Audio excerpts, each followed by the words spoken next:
To Meet the Press now, I'm Gabe Gutierrez in a very snowy Washington that's all but shut down except for Congress, which met today to certify President-elect Trump's election victory as he returns to power 4 years after rioters stormed the Capitol in an attempt to keep him in power. Unlike January 6, 2021, today's proceedings in a joint session of Congress were a peaceful and normal bureaucratic and ceremonial exercise, with Vice President Harris presiding over her electoral defeat with no objections from either chamber to the electoral count. Here's the moment of certification from the House floor. Donald J. Trump of the state of Florida has received 312 votes. Kamala D. Harris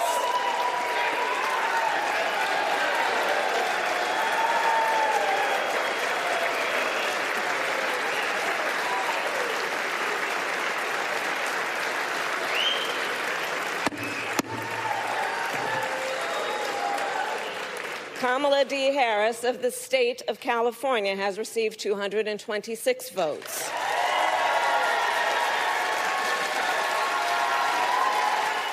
Of course, that's a major contrast to the atmosphere in Washington 4 years ago when the former president riled up his supporters with a speech on the White House ellipse, urging them to march to the Capitol to fight like hell, which some did. According to aides who testified to the January 6th committee, Trump watched the turmoil unfold on television, rejecting pleas to call off the mob, waiting hours before finally telling them to go home. With Trump now returning to the White House, President Biden is urging Americans not to forget or whitewash that day. Here's what he told reporters last night. 4 years ago, January 6th, this Capitol was attacked by a violent mob.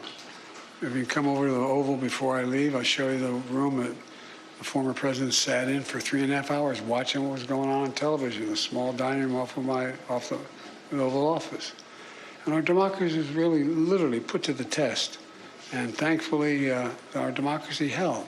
Now it's your duty to tell the truth, to remember what happened, and not let January 6th be rewritten or even erased. To honor the Constitution, not only the most extraordinary of days, but it's one of the toughest days in American history, January 6th. In contrast, President-elect Trump has sought to absolve himself of all blame for the attack on the Capitol, going as far as to call January 6th a day of love. He's also promising pardons on his first day in office to defendants accused or convicted of crimes related to January 6th. NBC News obtained a letter from former Proud Boys leader Enrique Tarrio, who's serving 22 years in federal prison after being convicted of seditious conspiracy, requesting a pardon from Trump. On Meet the Press yesterday, the new Senate Majority Leader, John Thune, who back in 2021 called the attack on the Capitol, quote, thuggery and inexcusable, deferred to the president-elect on the matter of pardons. That's ultimately going to be a decision that President Trump is going to have to make. And, what I'm focused on is the future. And not looking in the rearview mirror, but looking at the windshield and what we have to do. I think you learn from the past, you remember the past, but you live in the present and the future. As the majority leader in the Senate, though, what message do you think it would send to give pardons to people who pleaded guilty to attacking police officers who stormed this building 4 years ago? Well, look, again, it's ultimately going to be a decision that the President of the United States, the pardon authority exists with him. And with me now is our team of reporters, NBC News senior Capitol Hill correspondent Garrett Haake, NBC News Justice reporter Ryan Reilly, and NBC News reporter Gary Grumbach. Thank you all so much for joining me. Garrett, I want to start with you. Take us inside the chamber. What was the mood like as Congress certified the election under that cloud of January 6th 4 years ago?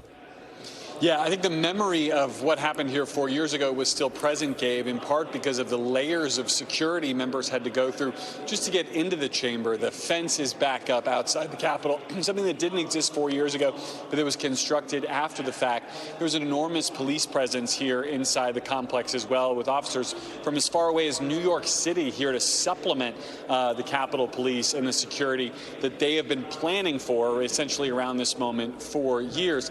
Inside the chamber, you got a little glimpse of it in your open there, part celebratory when each candidate or each party was able to cheer their candidate claiming a certain state along the way.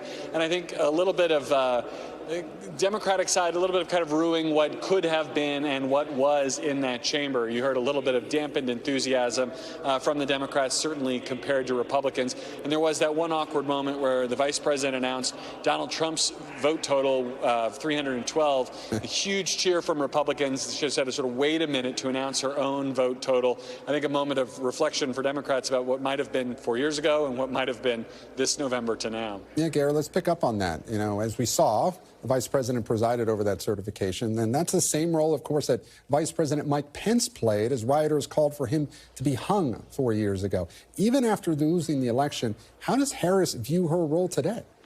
Well, it was interesting. The vice president tried on her way into the chamber, in a brief comment to me, I think, to downplay her role and play up the role of the American people, much like President Biden did in the remarks you just played, suggesting that, you know, it's up to the people to withhold democracy.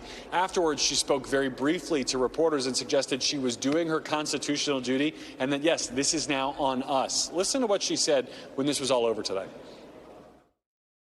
Today, I did what I have done my entire career, which is take seriously the oath that I have taken many times to support and defend the Constitution of the United States, which included today performing my constitutional duties to ensure that the people of America, the voters of America, will have their votes counted. America's democracy is only as strong as our willingness to fight for it. Every single person, their willingness to fight for and respect the importance of our democracy. Otherwise, it is very fragile, and it will not be able to withstand moments of crisis. And today, America's democracy stood. So, Gabe, I don't know about you, but I hear in that an effort to kind of destigmatize the events of this day, turn it back into what was basically a pro forma exercise in certifying the election results, but also to remind people, again, to remind the citizenry that this is on us, not on a Mike Pence or a Kamala Harris or anybody in elected office to be a bulwark to protect democracy. It's on the citizenry. Well, Garrett, moving past January 6th and after today, House and Senate Republicans will now have to focus on actually legislating. So what's that going to look like, and how complicated will that be given Speaker Johnson's narrow majority in the House? I think it's going to be exceptionally complicated, Gabe. I think perhaps more complicated than congressional Republicans have been willing to grapple with. I don't know how closely they were watching what Democrats went through over the last 4 years in their efforts to pass bills through reconciliation, that party line process, how complex it was for President Biden, who had a larger majority in the House, albeit a smaller one in the Senate. Now it's going to be House Republicans who will have to go first here, either with one bill, which seems to be Donald Trump's preference, or splitting up their agenda into multiple parts. They can afford, between now and April, no defections of any kind. If you've been watching the House Republicans for the last 2 years, you know how unlikely that's going to be, especially considering how complex border, energy, taxes, these issues are that they'll be grappling with. But that work really starts in earnest this coming weekend with House Republicans in groups traveling to Mar-a-Lago to meet with the president-elect and try to hash out exactly what they're going to do and how they're going to try to get it done early in this new year. Complex indeed. Garrett Haake live for us on Capitol Hill. Garrett, thank you. And I want to turn now to Ryan Reilly. Ryan, it's been 4 years since the attack on the Capitol, and where do DOJ's prosecutions stand today? Yeah, so there's been over 1,250 people who have been convicted in connection with the January 6th attack on the Capitol. More than 1,500 people have been charged. More than 600 people have been sentenced to periods of incarceration. But today, you know, the number of people who are actually behind bars is much smaller. So effectively what you have is the possibility that if Donald Trump ends up pardoning some people, that he could pardon 700 people and it would have no practical impact on anyone being, you know, on anything really, because there are 700 people who have already completed their sentences or never got any sentence of incarceration to begin with. So those indicators would basically erase that. If he pardoned 700 people, that would erase those charges, but it wouldn't have really much of a practical impact on anyone, except if there are any felons in there who might have their voting rights or their gun rights restored. So there are just 700 cases sitting out there that he could theoretically pardon if he wanted to get a big number that wouldn't actually have any practical impact in any real terms. It wouldn't as though they would be opening up the federal prisons across the country and letting folks out. That's just people who are already completed their sentence or were never sentenced to jail or prison to begin with. And a little earlier, we heard Kristen ask Senator Thune about this, but what do we know about President-elect Trump's plan to pardon people who've been charged?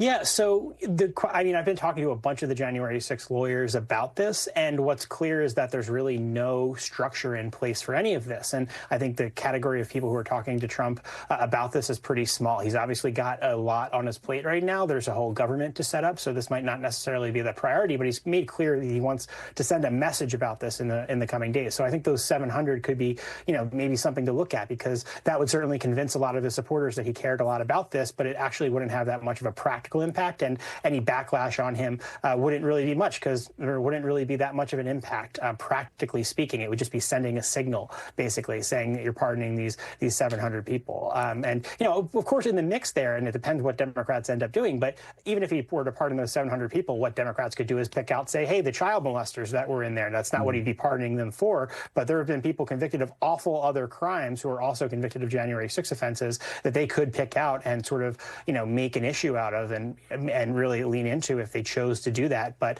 there are ways to sort of set the window for where these pardons are ultimately going to be. But this is essentially, I think, just a media story, what kind of message he sends. And ultimately, whoever's in Donald Trump's ear at the last minute could have kind of the final say on this, as we saw with the nomination of Matt Gaetz. When Matt Gaetz was in his ear at the last minute, Matt Gaetz got nominated as Attorney General. So it's really, I think, just positioning yourself to be in the spot to feed him that information at the last minute. And Ryan, as we mentioned, the leader of the Proud Boys, Enrique Tarrio, is asking President-elect Trump for a pardon.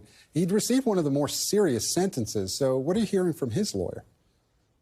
Yeah, so Enrique Tarrio is one of the really interesting cases, because what we've heard so far is that, there might be a focus on nonviolent offenders, and theoretically, Enrique Tarrio would fit into that category, even though he's got the longest sentence, because what he was convicted of is seditious conspiracy. He wasn't actually at the Capitol that day, but a lot of the planning for this and his encrypted messages and planning for the storming, the fighting of police, sort of positioning themselves dressed up all in black. One of the reasons that we've seen a lot of garbage about Antifa being there, which is just bogus and ridiculous and false, is because the Proud Boys planned to dress up in black that day. A lot of the conspiracy theories that we saw that have now gone on for 4 years and gotten to the point of exhaustion on were started that day, and were started because the Proud Boys thought it'd be funny if they dressed up like Antifa. So what we heard from his lawyer is that he wants that pardon. That remains to be seen whether or not that's going to go through yet.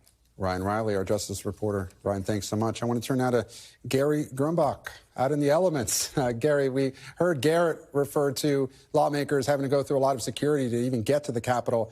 How is the security situation from where you're standing?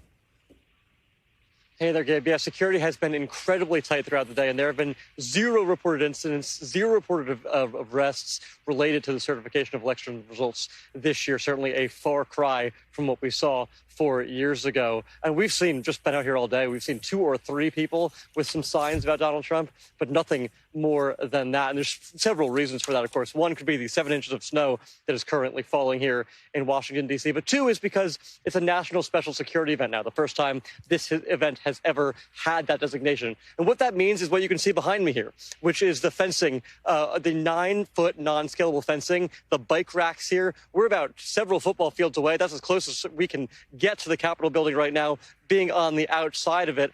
And the only folks allowed inside are folks with Capitol passes, people that are members, journalists, staffers. Those are the only folks inside. And this NSSE designation allows agencies from across the spectrum, from federal, local, and state governments to work together, from the FBI, Secret Service, Capitol Police, Metropolitan Police here in D.C., to make sure that they have all their bases covered. Gabe?